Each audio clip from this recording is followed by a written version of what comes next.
liability of the agent and consolidator. When we say liability, what comes to mind? Debt, loss, responsibility. But in fact, liability, why wouldn't they have said responsibility but using liability? It's that some consequences, okay, that will befall your actions or inactions. Is that clear? So whatever you do, there are consequences. And so that's what they use the word liability. And in every job we do, there are liabilities. The driver from the house picking you on the bus stop to the next has a liability. Because if he gets you injured on the bus, he is liable. So these are the things that we need to know as an agent. And one of them is you take the full responsibility of the consignment. The moment the cargo is ushered into your hands, you are in charge. You now become the new owner. If it is lost, if it is damaged, if it is misdelivered, if it is dislocated, you are in charge.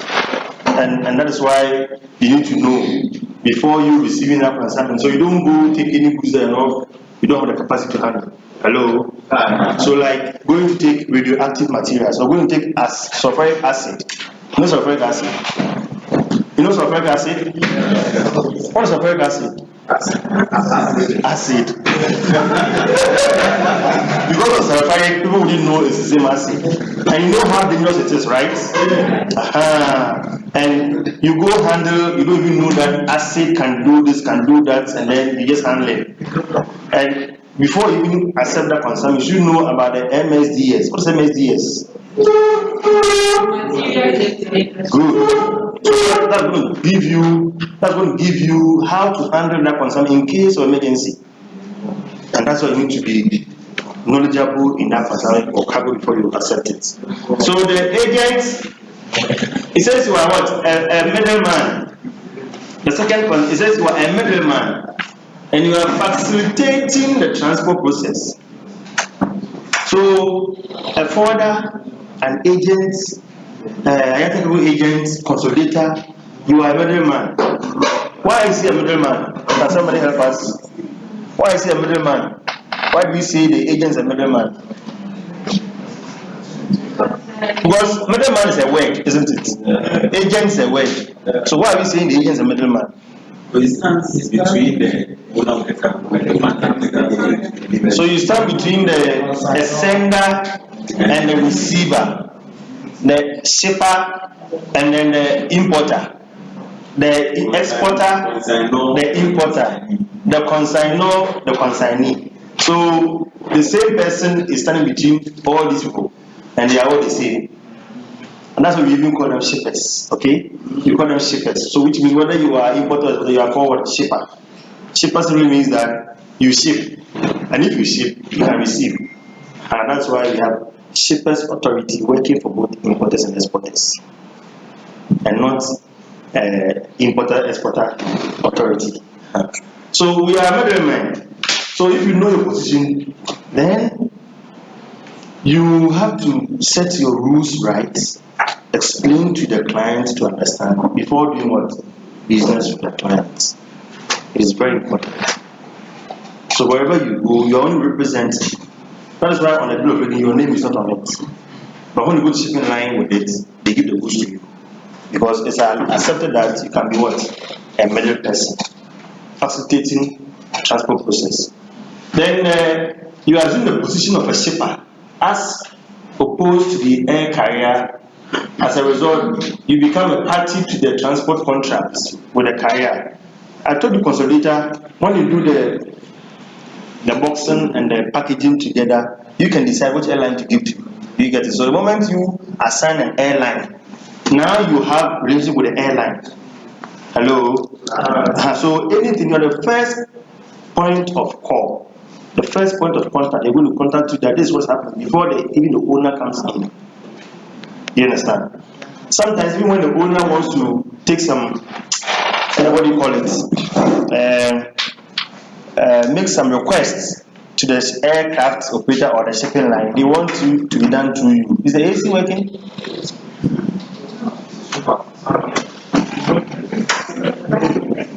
With a remote, what about the remote? Okay.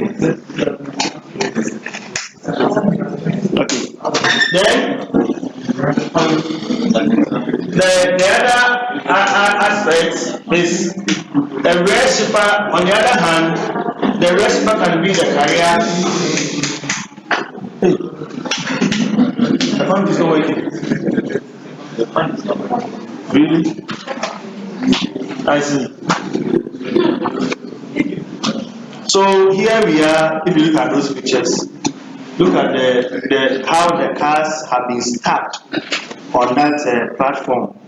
Look at this is how we do the cars in the aircraft. That is the first biggest picture. This is how we do the aircraft. And then look at the last one. That's how they are. So we have car carriers. We have planes that carry cars. And they also ship cars. Like a ship. Ship is a ro-ro. So at the seaport we say they are ro-ro vessels. But here is car carrier. Because then it is designed to carry cars. The reason why it is only designed to carry cars is that of the spaces in between the cells. We call these cells in container shipments. That platform that we put the container on it, that gets stuck, is called cell. And that is why NVOCC buys. So if you want to be a non-vessel carrier, common carrier, you buy a cell. So they can give you a measure for you that can take, let's say, 100 containers, and that are your cells. Then you can also raise cell to shippers. And so the same thing we do on the aircraft. And at this time, the moment the vehicle is stuck, you can see this portion. That's the end of it. It is to protect the car from moving throughout the journey until it gets to destination. It should not move, not even an inch. It should be well fitted, stacked. If it's not done well and it moves, it can cause a problem. It can interfere in the flights, and then an accident can occur. For those carriers, Oh, Ghana, no, because we can't pay. Oh, but a few guys bring their cars by air.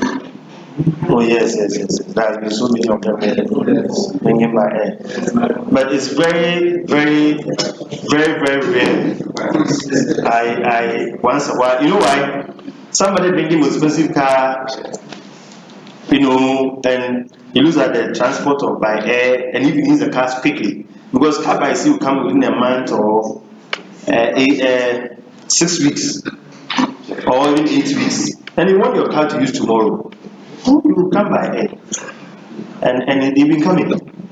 But you can imagine the kind of cars that come with them. They are very not common. Okay, so this if you are IATA cargo agents, these are liabilities. This is an abridged liabilities for you as well. IATA cargo agent. The one we looked at is an ordinary agent and consolidator. But this one, you are now an IATA agent, so you have different level of operations. So the carrier is liable for loss or damage to the cargo if the loss damage took place during the carriage by air. I've read this for you to note that on here, if the vehicle is sent to this aircraft, at the ports, in shipping, there are so many people working in the chain. I don't know if you are aware of them. It's only that we don't have plenty. If you go to Europe, if you send somebody to go and pick a container and send for someone to stop, it's a different agent. Another one will go and stop, another agent. And so those who do door to door, they meet so many agents on the line. Even some of the whites are agent to agent to agent. But in Ghana, it is not. That is why shipping is so easy that we ignore some of the significance and relevance. all those agents, the price is not good. Yes, of course, it's high. So shipping from Europe to Ghana is higher than shipping from Ghana to Europe. If you want to go and check. Because freight from Europe to Ghana, I remember those days even before the COVID set in, that freight went up. They were paying 6,000 from China to Ghana, 7,000 to 8,000 China to Ghana. Once here to China, you pay 2,300 for 3,000. Because we don't have so many people in the middle, line. But outside, it is seriously. So if the car is stacked in this, and when it is done, who did the stacking?